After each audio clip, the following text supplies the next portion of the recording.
If you have any questions to the distinct panelists, especially when it comes to the case studies in the second part, please approach them during the break and start asking. And I hope they will be willing to come back to your questions.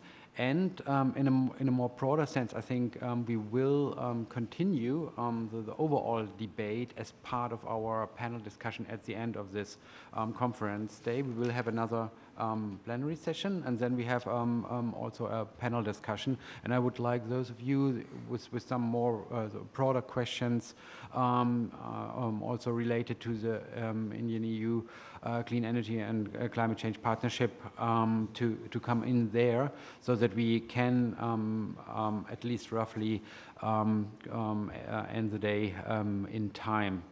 But before leaving for tea and coffee, I would like to ask you for a warm applause for all the distinct panelists here who did a great job from my perspective. Thank you.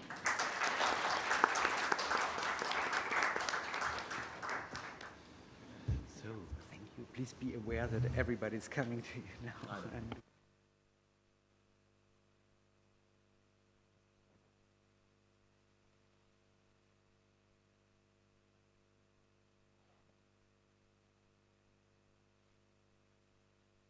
Green cooling.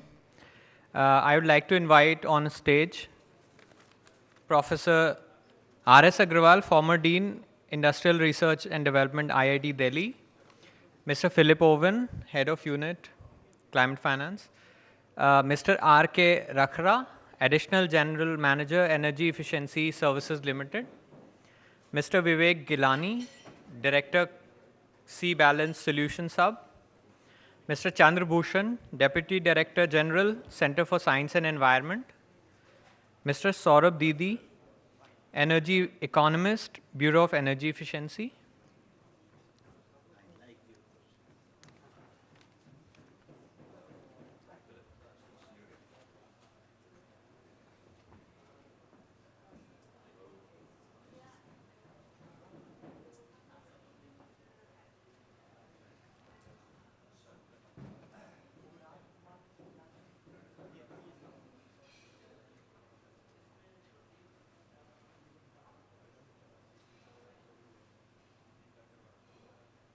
So, welcome back from afternoon tea. We're coming towards the end of our afternoon. They are still rebuilding next door for what I presume will be a wedding in due course. There seems to be massive red and white flowers in there. So I feel that if we stay in here long enough, we could become part of that wedding. But if you want to go home in the meantime and not have to sing and dance later this evening, perhaps we should get back to our work in hand. Our third plenary session is entitled the Kigali Amendment on Green Cooling. But in many ways, I think we've already heard quite a lot about the phase down of HFCs and also the ways in which we can control the use of HFCs apart from phase downs, and also the alternatives which are available for those gases at present. I think just to set the context a little bit, we are now intertwined between the climate and Montreal Protocol regimes. You know, and this is something again which the European Union realized some time ago, back in 2006, when we first started dealing with HFCs in terms of leaks and controls and training and things like that. And already again in 2006, we had already undertaken to reduce our overall emissions of greenhouse gases. So certainly in the 2030 period and in the Paris Agreement, you know, it became far more relevant that we dealt with the phase down in Europe. We've now also accomplished a phase down regime in the Montreal Protocol. And also we shouldn't forget that apart from the Paris Agreement, we also have the ICAO Agreement on dealing with aircraft emissions and the global market-based mechanism then. So all these things come together in terms of a climate package. I think another thing to point out, the Paris Agreement was predicated on NDCs, nationally determined contributions, what parties would actually commit to doing. And a lot of parties put HFCs in that package of gases. not just, for example, the EU, but also the US, Russia, South Africa, Brazil, and a lot of major countries actually also dealt with HFCs in that context. And I think that this is also relevant. We also have to recall that the Kigali Amendment will save, we estimate, around 80 gigatons of CO2 equivalent between now and 2050. And this is quite a substantial figure, and also goes a long way to helping meet the 2 degrees centigrade rise, and also the ambitious 1.5 degrees centigrade rise overall in greenhouse gas emissions. So, you know, as I said, Montreal, climate, we're now totally intertwined. I think this is one reason why we need to also, when we go back and talk to our various friends and neighbours, international friends and neighbours, we also should push everybody towards a rapid ratification of the Kigali Amendment to the Montreal Protocol, in order that we can then act on this in a clear, transparent and effective way. So really, that's just really what I want to say in terms of setting the context in terms of the international environment and the Kigali Amendment. But now I think we really need to move on to a little bit more of the detail. I think Professor Agarwal already exhausted himself this morning by saying many things, so I won't ask him to say anything more now, but undoubtedly he'll come back if there are any questions. But we now have the next topic, which is entitled Bulk Procurement, Driving Economies of Scale and Efficiency Through Aggregation. Personally, I don't really get that from the title, but I hope that Mr. Rakara will actually explain to us what this all is about and what it actually means. You have the floor, sir.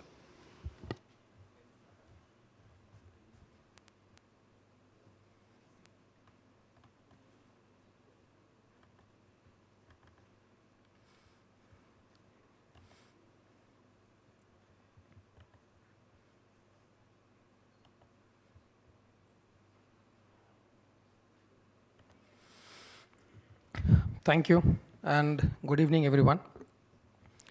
I am Rajkumar Rakra, Additional General Manager, Energy Efficiency Services Limited. About EESL, we are being promoted by 4 central public sector undertakings, namely NTPC, RAC, Power Finance Corporation, and Power Grid. And our promoters have a net worth of over $40 billion. We are implementing possibly the largest energy efficiency portfolio in the world, which includes our flagship program of Ujala, wherein we distribute LED tube lights, LED bulbs, energy efficient fans. We have a vertical of street light, LED street light verticals, building programs, in sync with national priorities achieving actual energy savings. We have an authorized share capital of $220 million US, and in the works over $1 billion US line of credit under bilateral and multilateral agencies from ADB, World Bank, KfW, and AFD. We operate in 2 business models.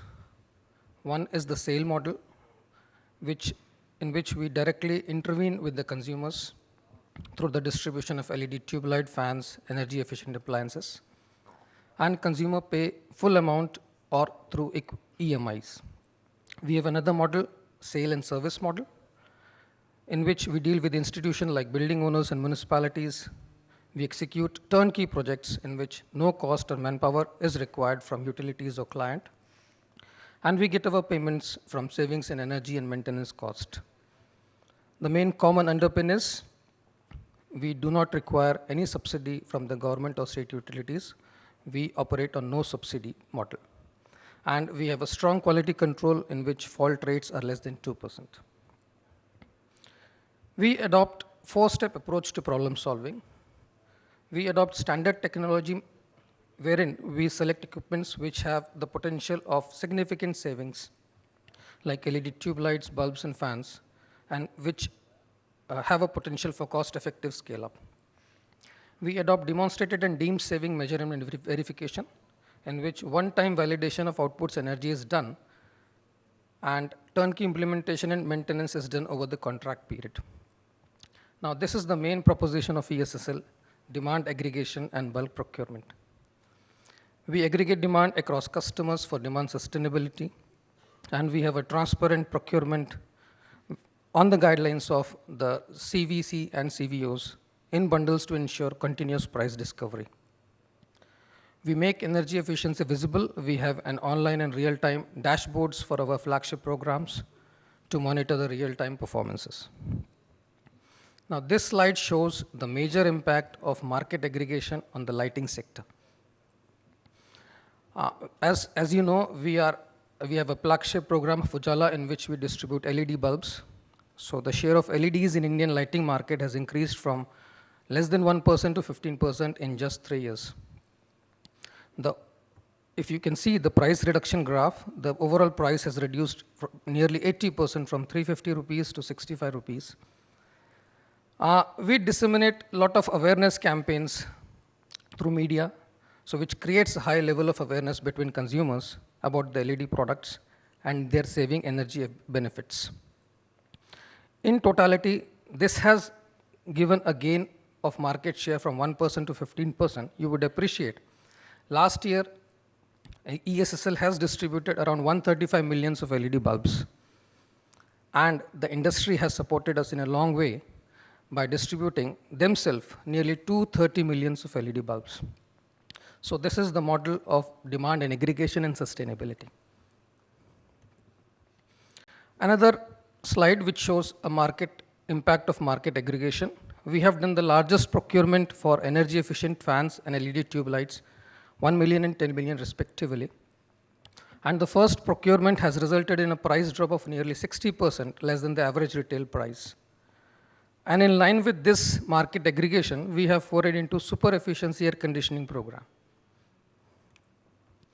Why we entered into this super efficient air conditioning program? Because it contributes to the peak demand. You can see the load curves of Mumbai and Delhi here, where space cooling demands make the summer peak demand rise significantly in urban areas. The afternoon peak difference is around 40%, which is mainly driven by commercial AC demand, and night peak difference is nearly 60%, which is driven by residential AC demand. And ACs have a significant contribution to the peak demand in India.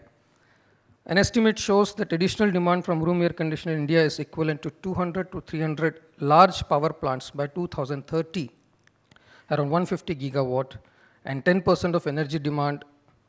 This implies significant addition to coal capacity, or shortage will continue with the usage of diesel generators and inverters, and consumer tariffs may increase.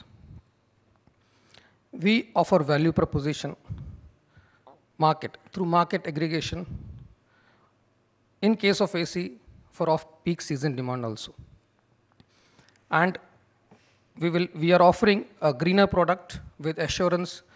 The refrigerants are within the regulatory frameworks, and we are offering the air conditioners which are more than 50% efficient than the existing BE 5-star rated air conditioner in the market. So this will enhance the Indian energy security in the future.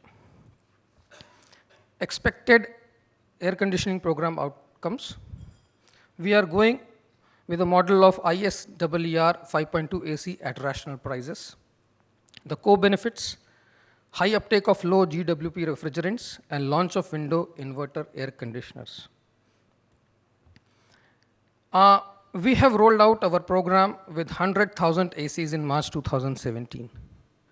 We have received 3 bids by leading brands. All 3 bids offer ISEER 5.2 AC using inverter technology and offers 3 years all comprehensive warranty. They are offering us with refrigerants R410A, R32, R290, which are within the ambit of regulatory frameworks. The price differential between the 3 bidders is around 10 to 12%. We cannot go alone in the air conditioning space without the cooperation of these partners: GIZ, Bureau of Energy Efficiency, TERI, LBNL, USAID, and Industry Association, RAMA. I hope with our ESSL proposition of market aggregation and bulk procurements, ESSL will transform the air conditioning space in the near future that will be sustainable for the years to come. Thank you.